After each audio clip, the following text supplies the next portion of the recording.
हम सब सुन रहे हैं भगवान की। आए हुए सभी भक्त शांति से बैठ जाएं। सबको राधे राधे। जय श्रीमन नारायण, जय गौरी गोपाल। आप सभी का मंगल हो, सभी पर भगवान की कृपा बनी रहे, यही मंगल कामनाओं के साथ प्रवेश करते आज की कथा में। इस कथा में हमारे परीक्षित बनकर के कथा का रसपान कर रहे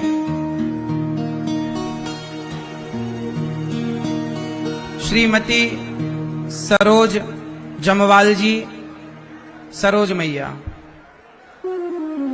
अपने स्वर्गीय पति प्यारा सिंह जमवाल जी के लिए कथा का रसपान करा रही हैं और वो जहां है वहीं से सुन रहे हैं कथा। और आपके कारण आपका पूरा परिवार कथा की गंगा में सब डुबकी लगा रहे हैं। बेटी प्रिया जमवाल जी, समस्त जमवाल परिवार पपरौला कांगड़ा हिमाचल से आप आए हैं और प्रेम से कथा की गंगा में आप सब डुबकी लगाकर जीवन को कृतार्थ कर रहे हैं। साथ ही श्री सुमन सिकरवार जी, श्रीमान दीपक सिकरवार जी, समस्त सिकरवार परिवार उत्तम नगर दिल्ली से आप आए हैं। आपका भी बहुत बहुत स्वागत है। साथ ही श्रीमती सेमवती विश्वकर्मा जी, स्वर्गीय पति मुरली विश्वकर्मा जी, समस्त विश्वकर्मा परिवार अनूपपुर मध्य प्रदेश से आप मैया आई हैं। आप सभी परिवारों का बहुत बहुत स्वागत। राधे राधे। सब लोग बैठ जाइए शांति से। आप लोग भी अपने पितरों के लिए, पूर्वजों के लिए जीवन में भागवत सुन सकते हैं, भागवत जी के पाठ करा सकते हैं, भागवत जी करा सकते हैं। आप लोग भी भागवत जी करा सकते हैं। अभी 23 मार्च से फिर यहाँ भागवत जी के पाठ बैठेंगे। आप भी भागवत जी करा सकते हैं। पितृ दोष से मुक्ति मिलती है भागवत सुनने से। जीवन के सारे पाप नष्ट होते हैं भागवत सुनने से, सारे दोष मिट जाते हैं भागवत सुनने से। अभी 10 अप्रैल से यहाँ 84 कोस की परिक्रमा भी लगाई जाएगी। आप लोग भी 84 कोस की परिक्रमा में जुड़ सकते हैं और ब्रज 84 कोस की यात्रा साथ साथ हम और आप प्रेम पूर्वक 7 दिन की ये यात्रा होगी। गाड़ियों से यात्रा होगी, गाड़ियां स्थानों पर खड़ी होकर पैदल जाकर थोड़ा और भगवान का दर्शन, वहां स्थान का दर्शन होगा, यात्रा होगी। प्रिय भक्तों, भगवान की पावन कथा हम सबके जीवन की व्यथा को मिटाने वाली है। भगवान की कथा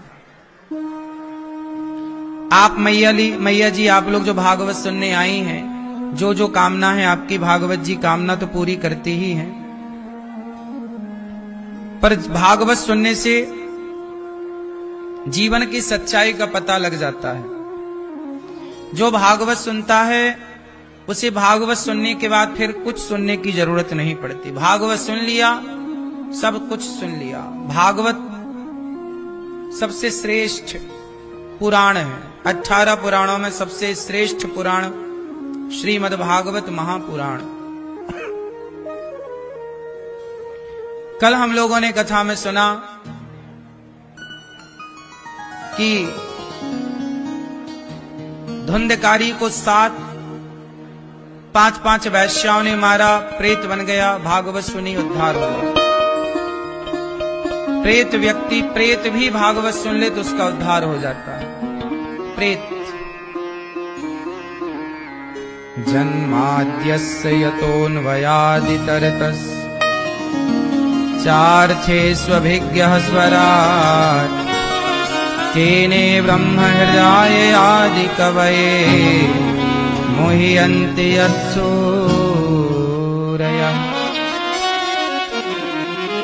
तेजो वारि मृदां यथा विनिमयो यत्र त्रिसर्गो मृषा धाम्ना स्वेन सदा निरस्तकुहकम् सत्यं परं धीमहि। जन्माद्यस्य जन्म आदि यस्य जन्माद्यस्य। भागवत की शुरुआत व्यास जी महाराज इस मंगलाचरण से करते हैं, जन्माद्यस्य यतः। जन्म देने वाले कौन? भगवान। इसलिए भागवत कहां से शुरू हो रही है? जन्म देने वाले से शुरू हो रही, जन्माद्यस्य। भागवत जी शुरू हो रही हैं जन्मा। हम हैं जन्मा और ईश्वर है अजन्मा। उस जन्मा को अजन्मा तक पहुंचना है तो भागवत सुने, वह जन्मा से अजन्मा तक पहुंच जाएगा।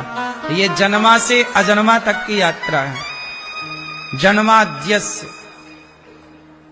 हम सब जन्मा है, जन्म लेते हैं। भगवान जन्म नहीं लेते, प्रकट होते। भय प्रकट कृपाला दीन दयाला। तो भगवान हम सबको जन्म देने वाले, मीन्स उत्पन्न करने वाले, पालन करने वाले, संहार करने वाले। ऐसे भगवान स्वानैव राजते स्वराट। वो भगवान जो हम सबको उत्पन्न करते हैं वो कैसे हैं? प्रकाशित हैं। उनसे सूर्य चंद्रमा प्रकाश लेते हैं, उन्हें सूर्य चंद्रमा के प्रकाश की जरूरत नहीं पड़ती। वो भगवान जिन्हें कोई जान सका क्या? मुह्यन्त यत् सूर्य। बड़े बड़े यत्सूरी, बड़े बड़े विद्वान, बड़े बड़े ज्ञानी जिन पर मोहित हो गए वो भगवान। ऐसे भगवान तेजो वारी मृदाम यथा विनिमयो यत्र त्रिसर्गो मृषा। जिनमें सत्वगुण, रजोगुण, तमोगुण, मृषा मिथ्या है। भगवान संसार बना है 3 गुणों से, सत्वगुण, रजोगुण, तमोगुण, पर भगवान दिव्य गुणों से परिपूर्ण है। ऐसे भगवान को हम सत्यम परम धीमहि, सत्य स्वरूप परमात्मा का ध्यान करते हैं, उन्हें चित्त पे धारण करते हैं, हृदय में उनका आश्रय लेते हैं। तो भगवान के चरणों में समर्पण करना है। सत्यम परम धीमहि, सत्य स्वरूप भगवान का हम ध्यान करते हैं। धर्मः प्रोज्झित कई तवोत्र परमो निर्मत्सराणाम सताम वेद्यम वास्तवमत्र वस्तु शिवदम तापत्रयोन्मूलनम। अच्छा एक बात बताओ, धर्म क्या है? आप बताओ, धर्म किसे कहते हैं? मैया नहीं भैया, आप सब बैठ जाओ शांति से, चुपचाप सुनो। आप भी बैठो सरकार, बैठे बैठ, खड़े नहीं होना, सबको बैठे बैठे। धर्म किसे कहते हैं? जो सत्य पर चले वो धर्म है, सही है। धर्म न दूसर सत्य समाना, ये भी एक परिभाषा है धर्म की। सत्य के राह पर चलने वाला धर्मात्मा कहलाता, सत्य को ही धर्म कहते हैं, यह भी एक परिभाषा है। दूसरी परिभाषा चश्मा वाली मैया बताएंगे। एक परिभाषा तो यह हुई कि सत्य को धर्म कहते हैं, बात ठीक है। अब आप बताओ दूसरी, धर्म किसे कहते हैं आपके हिसाब से? पीले भैया, धर्म किसे कहते हैं? है? नहीं पता? आप बगल वाले भैया नहीं? आप नहीं बताओगे? गुस्सा हो क्या? क्या नाराजगी है बताओ? कुछ तो बोल, मुंह तो खोल, कोशिश तो कर, कोशिश तो करो भाई बताने की। सोचिए, आप यही नहीं जानते कि धर्म किसे कहते हैं, तो फिर जब जानते ही नहीं कि धर्म किसे कहते हैं तो धर्म पर चलोगे कैसे? भाई धर्म पर, जिस मार्ग पर हम चलते हैं उस मार्ग का थोड़ा ज्ञान तो हो ना। हमें यहाँ से मथुरा जाना है या हमें दिल्ली जाना है तो दिल्ली का रास्ता तो पता होना चाहिए। रास्ता ही नहीं पता तो हम जाएंगे कहाँ? हमें जाना दिल्ली है और हम आगरा वाला रास्ता पकड़ लेंगे तो दिल्ली कैसे पहुंचेगा? हम आगरा पहुंच जाएंगे। जहां जाना है जिस मंजिल पर जाना है वहां का रास्ता पता होना चाहिए कि नहीं? उत्तर दो, बोलो भाई। तो धर्म किसे कहते हैं? रास्ता तो बताओ। हम आपसे रास्ता ही तो पूछ रहे हैं। धर्म का रास्ता क्या है? किसे कहते हैं धर्म? जब आपको पता ही नहीं है कि धर्म किसे कहते हैं, तो फिर आप चलोगे किस रास्ते पर? इसलिए धर्म पर चलने के लिए धर्म का ज्ञान तो हो साहब। सही है? आप बताओ धर्म किसे कहते हैं? हैं? आप? हाँ, धर्म किसे कहते हैं? धर्म की कुछ कुछ परिभाषाएं याद कर लो, मैं आपको बता रहा हूं, काम आएंगी सदा। जो आप ज्ञान लेंगे वो ज्ञान सदा आपके काम आना है। आप यहां आज बैठे हैं, कल आप यहां आए ना आए, सुने ना सुने, पर बातें सदा काम आएंगी। सुन लो बहुत इत्मीनान शांति से चित्त लगाकर। धर्म किसे कहते हैं? धर्म के रास्ते हैं कुछ, उनमें से सुनो। पहला रास्ता है दया। दया को ही धर्म कहते हैं। दया धर्म का मूल है। दया किसे कहते हैं? धर्म को। जिसके भीतर दया है, जो दयावान है, वही तो धर्मात्मा है। उसी के पास तो धर्म है जिसके भीतर दया है। इसलिए आज लोगों के भीतर दया नहीं है। मछली खा जाते हैं, मुर्गा खा जाते हैं, मार देते हैं स्वाद के लिए। दया होती तो क्यों जीव हत्या करते? तो जीव हत्या बता रही है कि लोग निर्दयी हो गए हैं। दया समाप्त हो गई। दया समाप्त हो गई मतलब धर्म समाप्त हो गया। क्यों भैया? दया समाप्त हो गई मतलब धर्म समाप्त हो गया। दया ही नहीं तो धर्म क्या? तो आज धर्म कमजोर पड़ गया। क्योंकि क्या कमजोर पड़ गई? दया। इसलिए कहता हूं, जमाना अपनी दया छोड़ दे तो छोड़ दे भैया, आप लोग अपनी दया ना छोड़िए। दया सब पर करिए। दया, हमारे देश में इतनी दया थी, इतनी दया है कि आज देखो ना, हम सनातनियों की दया, हमारे यहाँ दीपावली आती है तो दीपक जलते हैं, होली आती है तो रंग लगता है। हमारे यहाँ किसी भी त्योहार, पर्व, उत्सव में किसी की हत्या नहीं होती। ऐसा नहीं होता कि आज हमारी दीपावली है चलो बकरा काटते हैं, आज हमारी होली है चलो बकरा काटते हैं। नहीं, हमारे यहाँ किसी भी त्योहार में किसी की हत्या नहीं होती। होती है? जो लोग बकरे की बलि मंदिरों में चढ़ाते हैं, कुछ हिंदू वो मनमाना आचरण कर रहे हैं। शास्त्र कहीं परमिशन नहीं दे रहा है। यदि हिंदुओं में बलि चढ़ाने की परंपरा होती तो सारे हिंदू चढ़ाते ना। दीपावली में सब क्या चढ़ती, होली में सब क्या चढ़ता, पर नहीं चढ़ता। इसका मतलब हमारे यहाँ अहिंसा ही परमो धर्म। वेद क्या कहते हैं?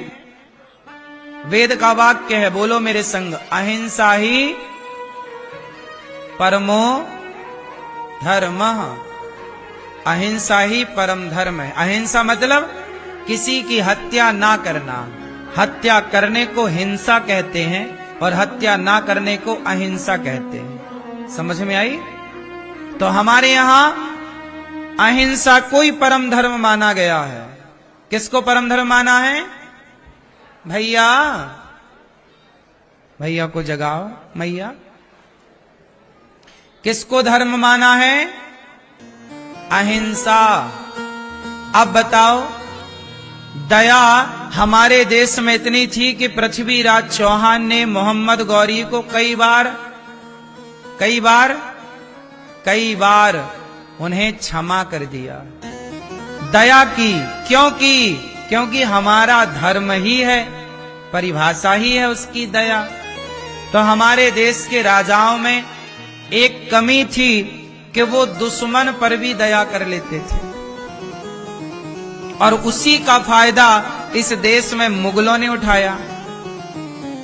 हमारी दया का फायदा उठाकर उन्होंने रात में आक्रमण कर दिया, जबरदस्ती बंदी बना लिया।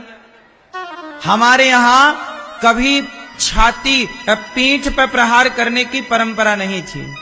योद्धा से लड़ना है तो चुनौती दो, ए भाई युद्ध करो। ये ऐसे नहीं कि वो खड़ा है आपने पीछे से तलवार मार दी, ये तो अधर्म है ना।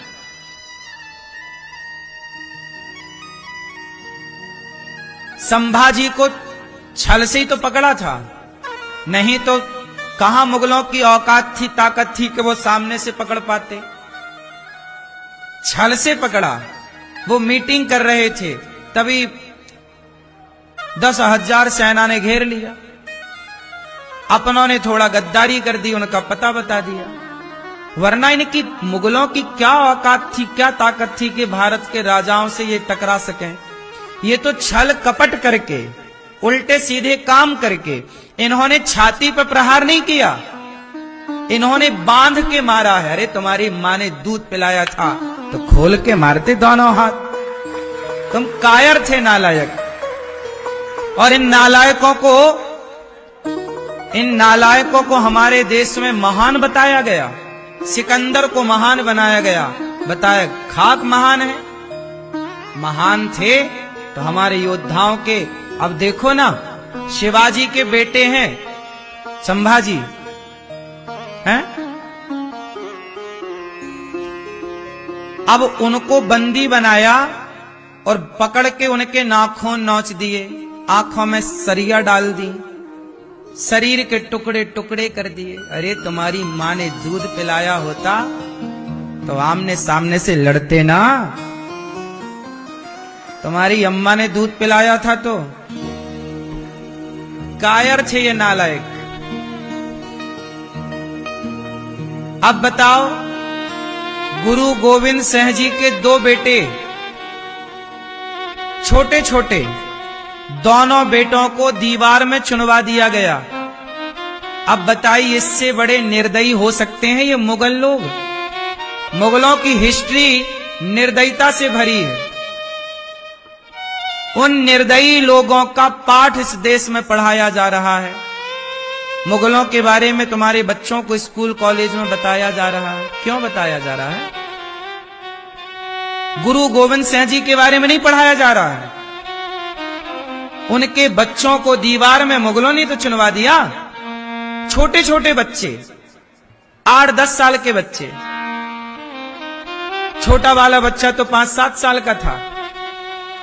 अब बताओ, क्या कहा बच्चों से? तुम धर्म छोड़ दो, अपना धर्म परिवर्तन कर लो, तुम मुगल बन जाओ। बच्चे बोले मार दो। सोचिए, 7 साल का बच्चा भी सनातनियों का ऐसा था कि मार दो पर अपना धर्म नहीं छोड़ेंगे।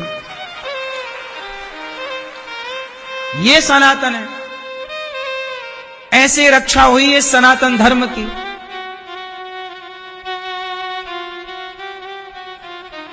सनातन बहुत महान धर्म है मेरी मां।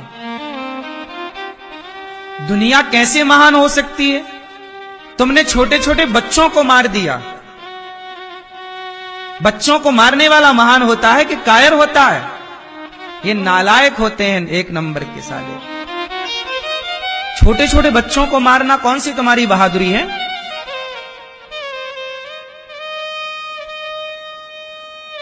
लेकिन इस देश का दुर्भाग्य देखिए कि मुगलों को महान बताया गया हमारे सिलेबस में, पढ़ाई में। इसलिए मेरी मां अपने बच्चों को अपने राम के, कृष्ण के, महाराणा प्रताप, शिवाजी, संभाजी, गुरु नानक देव जी, गुरु गोविंद सिंह जी के बारे में पढ़ाया करो, बताया करो। झांसी की रानी दुर्गावती, अहिल्याबाई, इंदौर की महारानी अहिल्याबाई है, अहिल्याबाई होलकर। इनके बारे में अब जानने वाले लोग कम है, आज के बच्चे नहीं जान रहे हैं। बताओ, भारत का इतिहास पढ़ाओ। जो अपने इतिहास को भूल जाता है, सोचिए कि गुरु गोविंद सिंह जी के बच्चे दीवार में चुनवाए, वो धर्म नहीं छोड़े, और आजकल का हिंदू 5,000 रुपए में 2,000 रुपए में धर्मांतरण करने को तैयार है। पैसे ले ले करके धर्मांतरण कर रहा है। इनको पता ही नहीं कि धर्म की कीमत क्या है, धर्म क्या है। काश इनके, इसलिए कहता हूं सत्संग किया करो, कथाएं सुना करो, जानो अपने धर्म को।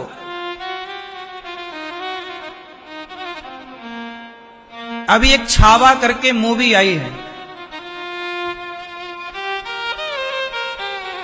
उसमें शिवाजी के बेटे संभाजी के बारे में पूरा इतिहास है।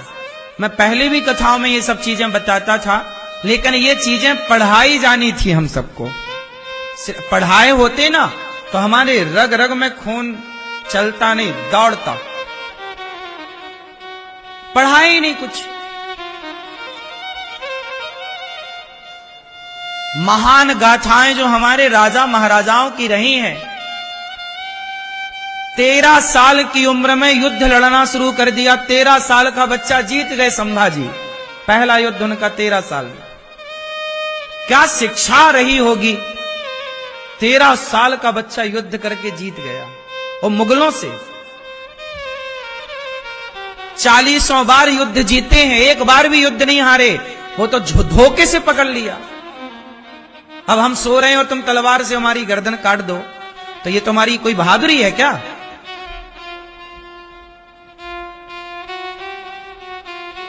इसलिए दया करो, वहां दया करो जहां सामने वाला दया का पात्र हो। सामने वाला दया का पात्र ना हो तो बिल्कुल दया करने की जरूरत नहीं है। पृथ्वीराज चौहान ने जरूरत से ज्यादा दया की। मोहम्मद गौरी को 17 बार छोड़ा और उसने पकड़ा एक बार भी नहीं छोड़ा। तुमने 17 बार दया की, उसने एक बार भी नहीं की। तुम्हारा धर्म दया सिखाता है, इसका मतलब ये नहीं कि तुम दया के चक्कर में बर्बाद हो जाओ। अति सर्वत्र वर्जयेत्। दया का पात्र कौन है ये देखो। शत्रु पर एक बार दया होती है, 2 बार होती है, 17 बार नहीं। इसलिए पृथ्वीराज चौहान को आंखें फोड़वानी पड़ी। फिर आंखें फोड़ दी मोहम्मद गौरी ने। संयोगता को आग में कूदना पड़ा। अब सोचिए पृथ्वीराज चौहान कभी मिलेंगे तो मैं सवाल करूंगा, क्या जरूरत थी इतनी बार क्षमा करने की। इस चक्कर में क्या हुआ, आपकी पत्नी को जिंदा जलना पड़ा आपकी दया के कारण। ये कौन सी बहादुरी थी आपकी। लाखों हिंदुओं को उस अत्याचारी ने तो अत्याचार किया ही होगा ना। जब सत्ता पे आया, पृथ्वीराज जैसे योद्धाओं को सत्ता से हटाया और मोहम्मद गौरी आया तो हिंदुस्तान पे अत्याचार किया ही होगा। तलवार की नोक पे धर्मांतरण कराया होगा, बहन बेटियों के साथ बलात्कार किया होगा, बिल्कुल किया होगा। कौन जिम्मेदार है। जरूरत से ज्यादा दया, इतनी दया नहीं। दया उस पर करो जो दया का पात्र हो। दया करो अपनी माता पर जिसने तुम्हें पैदा किया, उसे रोटी दो सम्मान से। दया करो अपने पिता पर जिसने तुम्हारी उंगली पकड़कर तुम्हें चलना सिखाया है, जिसने तुम्हारी हर ख्वाहिशें, तुम्हारी हर जरूरतें बचपन से आज तक पूरी की हैं। दया करो उस बाप पर जो तुम बाप से लड़ने को तैयार हो जाते हो। लड़ना है तो बाप से काहे लड़ना है, लड़ना है तो मां से काहे लड़ना है। तुम्हारा दुश्मन तुम्हारा बाप कभी नहीं रहा, तुम्हारा दुश्मन तुम्हारी मां कभी नहीं रही। तुम्हारा दुश्मन तुम्हारे मित्र, तुम्हारे सखा, तुम्हारे हिंदू, तुम्हारे सनातनी तुम्हारे दुश्मन कभी नहीं रहे। दुश्मन तो वो है जो इस देश में आकर के बहन बेटियों को छेड़ते आए हैं। हिंदू का दुश्मन हिंदू कभी नहीं हुआ। हमारा दुश्मन हिंदू है ही नहीं। है आपका दुश्मन हिंदू है, आपका दुश्मन भाई है, लेकिन आज भाई को अपना दुश्मन माने बैठा है ये हिंदू। आज लोग किससे लड़ रहे हैं, भाई से, किससे लड़ रहे हैं? स्त्रियां जेठानी से, देवरानी से, सास से, बहू से। आज हिंदू हिंदू से लड़के समाप्त हो जा रहा है। तुम्हारा दुश्मन हिंदू नहीं है। तुम्हारा दुश्मन कौन है? तुम्हें यही तो नहीं पता कि तुम्हारा दुश्मन कौन है। चलो बताओ, आज के आजाद हिंदुस्तान में, आज के समय में यदि मैं आपसे पूछूं कि आज आपका दुश्मन कौन है, तो बताओ भैया, आपका दुश्मन कौन है आज वर्तमान में? शत्रु बोलो, हैं?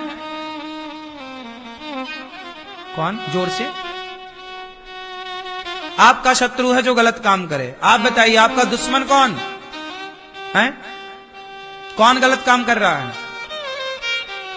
हैं? आपका शत्रु कौन? सुनो, कौन? आलस्य। सुनो, हमारा शत्रु कौन है? हमारा शत्रु है आलस्य। तो है ही, जो आपने कहा सही कहा, बिल्कुल सही है। हमारा सबसे बड़ा शत्रु है छुआछूत। हमारा सबसे बड़ा शत्रु है कौन? जोर से। छुआछूत। इस छुआछूत ने हमारे देश को बहुत नुकसान पहुंचाया है। हमारे यहां जातियां व्यवस्था के लिए बनी थी, छुआछूत के लिए नहीं बनी थी। छुआछूत मिटाना है, यह हमारा सबसे बड़ा दुश्मन है। दूसरा, जो लोग हमारे हिंदुओं के गांव में, घरों में घुसकर धर्मांतरण करा रहे हैं, वो दुश्मन है। हम अपने हिंदुओं तक पहुंचे और अपने धर्म का प्रचार प्रसार करें और हिंदू धर्मांतरण ना करे। धर्मांतरण कराने वाले आज हमारे सबसे बड़े दुश्मन हैं। छुआछूत हमारा दुश्मन है, हाँ या ना? सबसे बड़ा दुश्मन और भी है, मैं एक दो पे नहीं, और सुनो। हमारा दुश्मन कौन है? हमारा दुश्मन है बेरोजगारी। हमारा दुश्मन है हमारा जरूरत से ज्यादा स्वार्थी हो जाना, आलसी हो जाना। आजकल का युवा इतना आलसी है, इतना आलसी है, कुछ करना ही नहीं चाहता। गाना गाएगा, हम बड़े रोजगार हैं, बड़े बेरोजगार हैं, हम बड़े बेरोजगार हैं। सब गाना गा रहे हैं। युवा कौन सा गाना गा रहा है? हम बड़े बेरोजगार, बेरोजगारी का गाना। ये बेरोजगारी का गाना ना गाओ। हम कहते हैं युवाओं, अपने आप को इतना तपाओ, इतनी मेहनत करो कि आपको नौकरी लेने वाला ना बनना पड़े। आज सारे युवाओं को क्या चाहिए? नौकरी। मैं आप युवाओं से कहता हूं कि नौकर बनके क्या पाओगे? पढ़े लिखे हो, योग्य हो, तो नौकरी लेने वाले नहीं, नौकरियां देने वाले बनो। रोजगार लेने वाले क्या, रोजगार देने वाले बनो। आपका दुश्मन कौन है? आपकी वो सोच जो आपको नौकर बनाना चाहती है। वो लोग आजकल, कल मेरे से एक भाई ने प्रश्नोत्तरी में कहा कि मेरी मां चाहती है कि मैं नौकरी करूं। गुरुजी क्या करूं कि नौकरी लग जाए? मैंने कहा उसको कि भाई नौकरी के चक्कर में ना पड़ो, तुम बिजनेस क्यों नहीं स्टार्ट करते, कोई काम क्यों नहीं करते, भले छोटा हो पर खुद का होना चाहिए। दूसरे के चौखट पे जाना नौकरी होती है साहब, तुम्हारी चौखट पे कोई आए वही वजनदारी होती है। तुम क्यों जाओ किसी के द्वार पे, भैया हमें काम दे दो, तुम कहो कि आओ भैया हमसे काम लो, 4-6 लोगों को रोजगार आप दो, 4-6 लोगों का चूल्हा आपकी बदौलत जले। ये समझदारी है, ये शिक्षा है। ऐसे क्या तुम पढ़ लिख करके नौकर बन गए? इतना पढ़े लिखे पर बने क्या? 2 कौड़ी के नौकर। अरे पढ़े लिखे हो तो नौकरी दो ना। बताओ, नौकरी लेने वाला बड़ा कि देने वाला बड़ा? बोलो। लेकिन आजकल माँ बाप क्या बोल रहे हैं? बेटा नौकरी करो, पाठ पढ़ा रहे हैं, नौकर, सबको नौकर बनना है। पूरे भारत के युवाओं को क्या बनना? नौकर।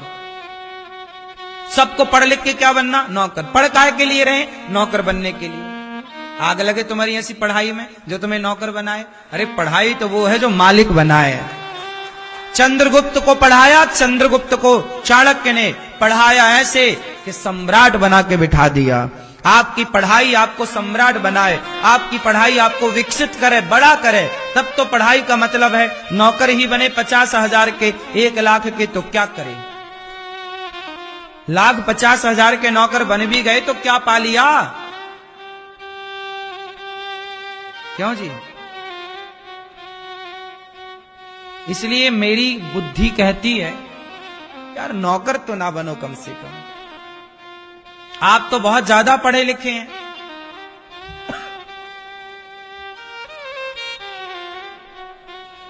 पढ़े लिखे हैं मतलब मैनेज करिए। आपके नीचे 4-6 लोग काम करें, ऐसे अपने आप को डेवलप कीजिए। दया ही धर्म है। तो धर्म किसे कहते हैं? सत्य बोलने को धर्म कहते हैं। जहां सत्य वहां धर्म, जहां दया वहां धर्म। धर्म की तीसरी परिभाषा भी है, परहित सरिस धर्म नहीं भाई। धर्म किसे कहते हैं? परहित। किसे कहते हैं? परहित। जो परहित करता, परहित का मतलब क्या हुआ? औरों का भला, औरों का जो सबका भला करता है वह धर्मात्मा है। इसलिए धर्म किसे कहते हैं? परोपकार की भावना को धर्म कहते हैं। इसलिए गौरी गोपाल में कोई भी आओ सबको पेट भर भोजन मिल रहा है, यही परोपकार है, यही सेवा है, यही परहित है, यही धर्म है। वृद्ध माओ को आसरा मिल रहा है, क्या है ये? परहित है। लोगों का क्या है? आप लोग भी हित कर रहे हैं, आप लोग सहयोग कर रहे हैं माओ के लिए, भोजन के लिए, तो आप लोग भी परहित कर रहे हैं, यही धर्म है। किसी भूखे को रोटी खवाना, प्यासे को पानी देना, निर्वस्त्र है तो वस्त्र देना, बेसहारा है तो सहारा देना, भटका है तो रास्ता बताना, यही धर्म है। ये सब कुछ धर्म की श्रेणी में आता है। मैया जा रही हो? टाटा।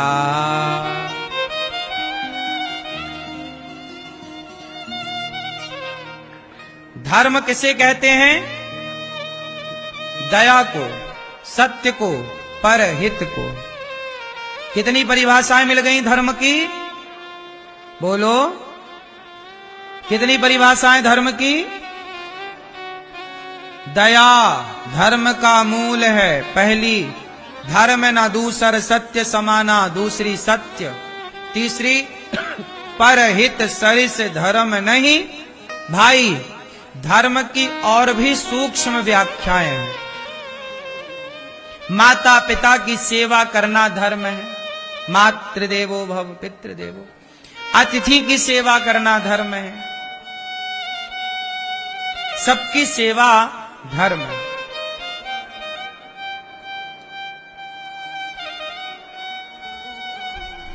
अच्छा ये बताओ, भगवान कैसे हैं? साकार की निराकार? भगवान का कोई रूप रंग है या नहीं? बोलो भैया, आप बताओ, हैं? साकार हैं कि निराकार हैं? कैसे हैं भगवान? निराकार, साकार नहीं है। पीली मैया, मैया आप बताओ, भगवान साकार हैं कि निराकार हैं? साकार, निराकार नहीं है। मैया, ये चश्मा वाली मैया, भगवान साकार हैं कि निराकार हैं? हाँ, दोनों। पीछे वाली मैया हैं? अच्छा, तो बैठ जाओ मेरी माँ। जा रही हो? कहाँ जाना है? नागपुर? ठीक, जाओ, टाटा।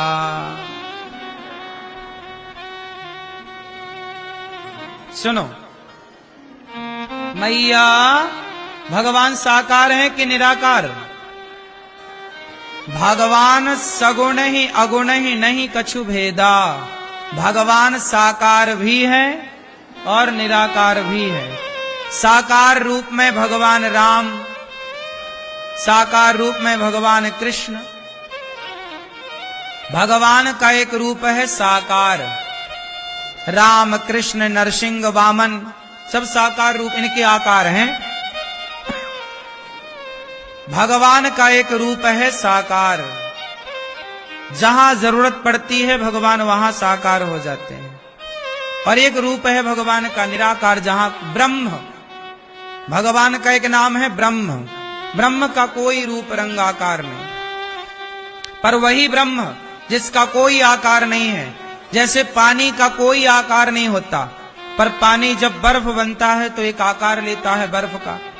उसी तरह भगवान का कोई आकार नहीं होता, पर जब भक्तों के लिए आते हैं तो एक आकार लेकर, एक रूप लेकर के भगवान आते हैं। किसके लिए? भक्तों का कल्याण करने। तो राम कौन है? साकार है। कृष्ण कौन है? बोलो। साकार रूप भगवान का है ये। सगुण उपासक परहित निरत नीति दृढ़ नैन, ते नर प्राण समान मम जिनके द्विज पर प्रेम। मैया सुनो, जिसको जाना है ना जल्दी जाओ, और बाकी बैठने वालों को सुनने दो प्रेम से कथा। जल्दी जल्दी निकलो जिनको जाना है फटाफट, ताकि आपके जाने आने में सुनने वाले डिस्टर्ब ना हो। जिसको जाना है जल्दी से जाओ, फिर कथा सुनाएंगे जो बैठे रहेंगे। चलो हाँ, जल्दी से हम कीर्तन करा रहे हैं। जिसको जाना जल्दी चले जाओ। यूट्यूब पर सुनना कथा जिसकी ट्रेन ब्रेन है, और बाकी लोग जिनको बैठना है तो शांति से सुन लो। सभी लोग मेरे संग तब तक कीर्तन कर लो, तब तक आप लोग जाने। अब बीच में खड़े ना होना, शांति से बैठ जाओ। मैया, यहां मजाक चल रहा है।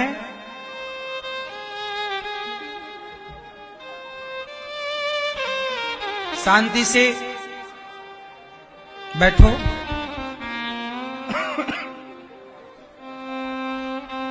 शांत रहिएगा, शोर ना कीजिएगा।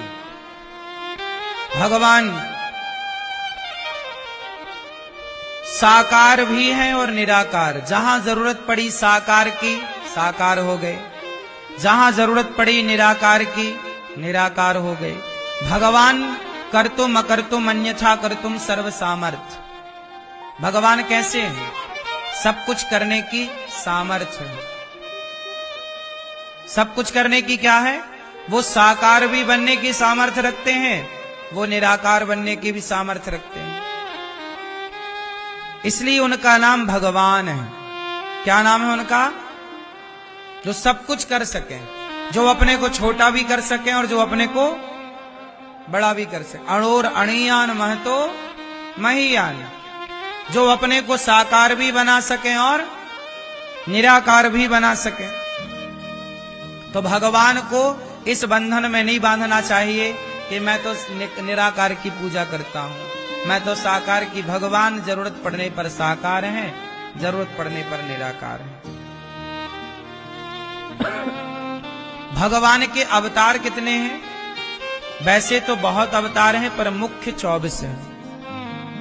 पहला अवतार भगवान का वाराह, सनकादि। पहला अवतार सनकादि, सनक, सनंदन, सनातन, सनत कुमार।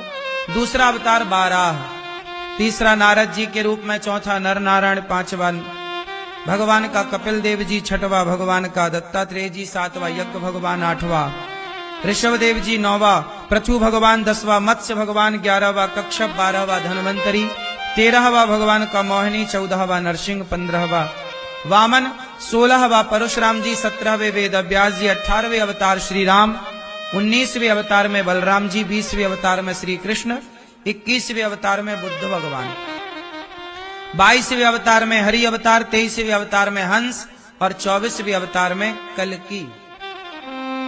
24 अवतार कल्कि होंगे, अभी हुए नहीं 24। एक बार क्या हुआ, वेद व्यास जी ने 17 पुराण लिखे पर मन बड़ा अशांत था।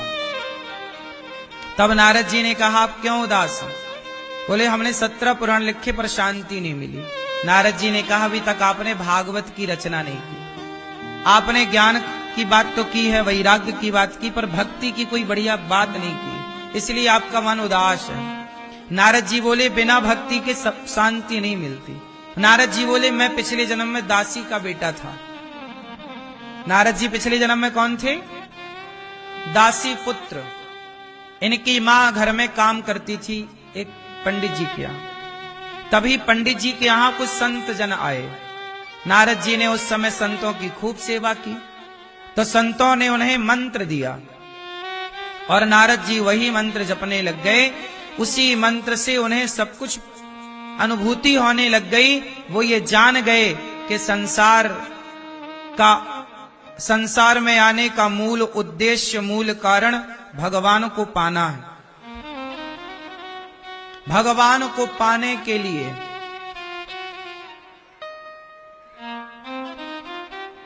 नारद जी मंत्र जाप करते हुए चल पड़े जंगल की ओर।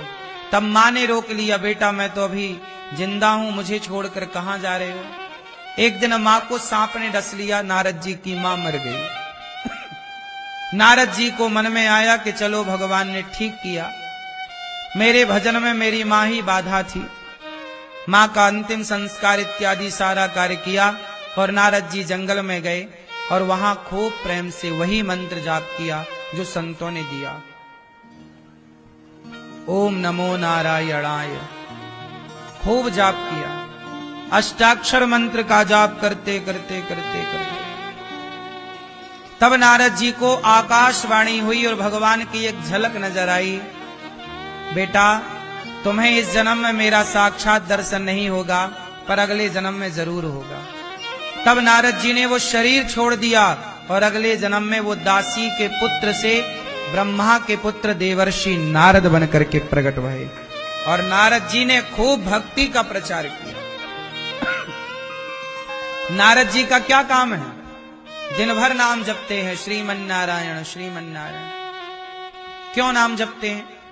क्योंकि वो जानते हैं कि नाम की महिमा क्या है। आप लोग दिन भर क्या जपते हैं बताओ? आप लोग दिन भर क्या जपते हैं?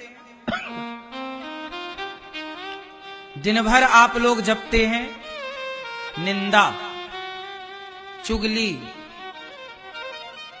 जब भी आपको समय मिलता है क्या करते हो? निंदा, उसकी निंदा, जिससे आपका कोई लेना देना नहीं। आप बातें करते हैं तीसरे की, जिससे आपका कोई संबंध नहीं, लेना नहीं, देना नहीं। क्या मिलेगा? अब मैं यहां बैठ के बात कर रहा हूं प्रधानमंत्री की, तो क्या मिल रहा है मुझे? क्यों बात करूं मैं प्रधानमंत्री की? क्यों बात करूं मैं किसी व्यक्ति की? मैं बात करूं भगवान की, मैं बात करूं अपनी कि मैं कहां बुरा हूं। बुरा जो देखन मैं चला, बुरा ना मिलिया कोई।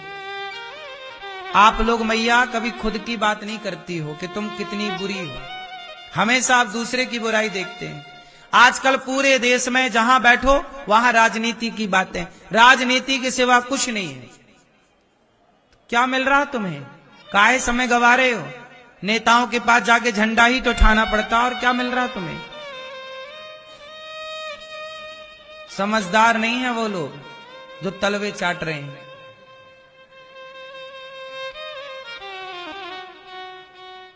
जितना तुमने नेताओं का गुणगान गाया है, जितने तुमने नेताओं के तलवे चाटे हैं, इतना तुमने भगवान की आराधना की होती तो तुम्हारा कल्याण हो जाता। लोग समय का इतना दुरुपयोग करते हैं साहब, कह नहीं सकते। जहां बैठेंगे वहीं बात तीसरे की। क्या करोगे भाई, क्या पा रहे हो? आपको पता है निंदा करना भी पाप है। ये सब पाप की श्रेणी में आते हैं। निंदा करना क्या है? क्या है ये? पाप। जैसे मैं किसी साधु के बारे में कुछ कह रहा, अरे वो संत ऐसे, मैं जान नहीं रहा हूं लेकिन बोल रहा हूं। आप ये बताओ कि आप जिनके बारे में बातें करते हो, क्या उनके बारे में जानते हो, पूरी जानकारी रखते हो? बोलो। जिसने जैसा कह दिया वैसा आप चालू हो गए। यहां तक कि न्यूज में दिखाई गई चीजें और अखबार में पढ़ी गई चीजें भी कई बार सही नहीं होती। बोलो हां या ना। कई बार आपको लगता कि यार देखो वो गलत आदमी है, हो सकता है सबकी नजर में वो गलत हो। अच्छा, रावण की नजर में राम अच्छे थे कि बुरे थे?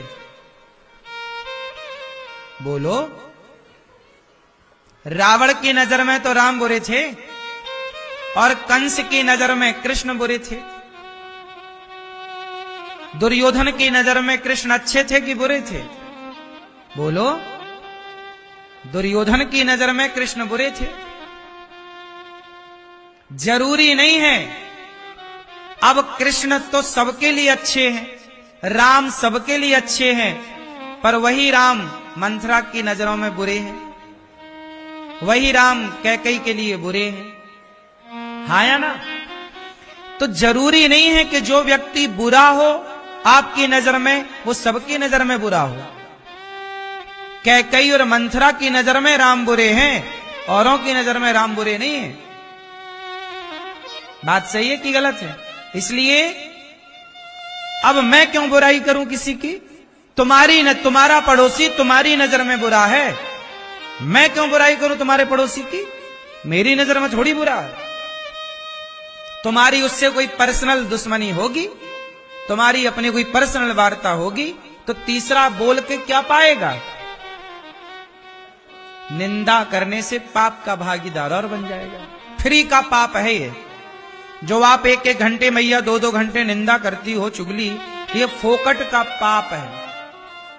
इसी पाप के कारण फिर तुम्हें नरक जाना पड़ता है, नाना प्रकार के कष्ट उठाने पड़ते हैं। इसलिए कहता हूं खाली टाइम पर चुप रहो, मौन व्रत धारण करो। मैया आप लोग इतना व्रत करती हो, सोमवार, मंगलवार, शुक्रवार, गुरुवार, एकादशी, द्वादशी, पूर्णिमा, अमावस्या, इतने ना करो, तुम एक ही व्रत कर लो। कौन सा? मौन व्रत। यदि तुम मौन व्रत भी कर लो तो तुम्हारा घर स्वर्ग हो जाए। व्रत एक हफ्ते में 3 व्रत माताएं कर लेती हैं, पर सास से इतना बोलती हैं, बहू से इतना सास टर टर चलता है दिन भर।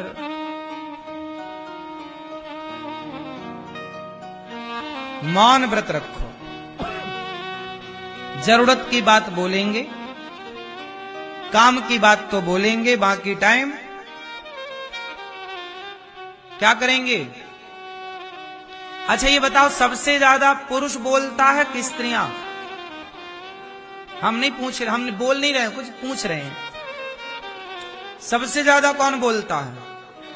हाँ मैया, कौन बोलता है? पुरुष की स्त्रियां? हाँ, पुरुष थोड़ा चुप रहता भी है, ज्यादा नहीं, वो भी निंदा करता है, पर पुरुष में पुरुष लोग भी निंदा करते हैं, पर वो उनमें थोड़ा कम है। स्त्रियों में निंदा चुगली सबसे ज्यादा है। ये बात सही है कि गलत है?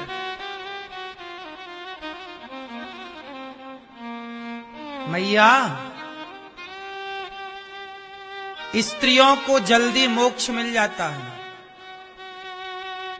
लेकिन उन स्त्रियों को जो निंदा चुगली से बचकर अपने समय को भगवान के चरणों में समर्पित करती हैं, और जो निंदा चुगली ही करती रहती हैं, भगवान उन्हें चुड़ैल बना देते हैं।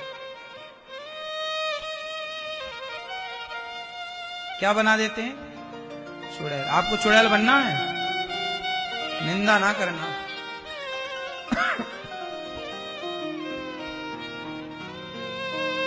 नारद जी कहते हैं, मैंने भगवान का चिंतन किया, मोक्ष का अधिकारी हो गया।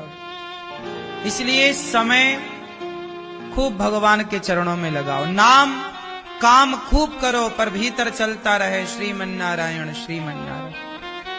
वेद व्यास जी ने महाभारत की शुरुआत की, महाभारत से भागवत जी की शुरुआत की। भागवत की शुरुआत कहां से हुई? महाभारत के युद्ध से। महाभारत क्या है?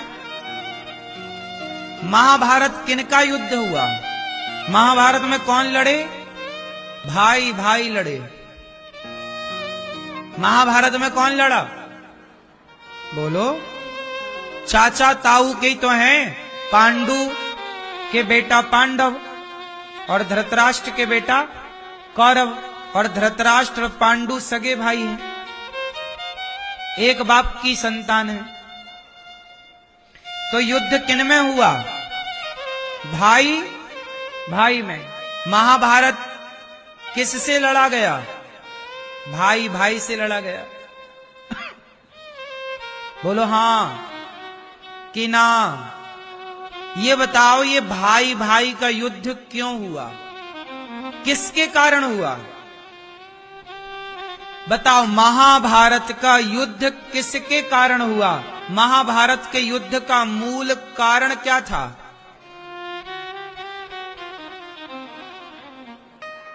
ए मैया, ये भैया बताएंगे हमारे। महाभारत का युद्ध किस कारण से हुआ? आप बताओ।